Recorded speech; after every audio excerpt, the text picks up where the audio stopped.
Yun, meron tayong Toyota Avanza. Ang issue nito, minsan lusot, minsan naman normal yung preno. Ngayon, chinek natin, yung brake master niya may tagas.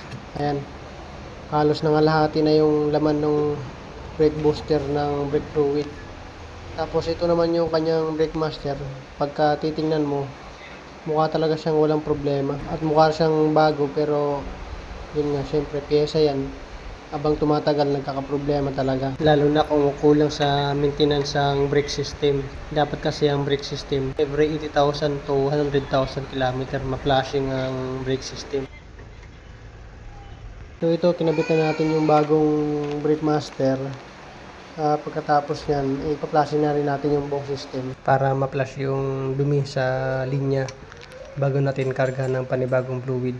So ayan, magsasalin na tayo ng bagong fluid bago natin i-bleed. Kagaling lang namin sa road test, bali okay na yan. Na-test drive natin, bali tinakbo niyan 217,000 na. So Okay. yun, okay na.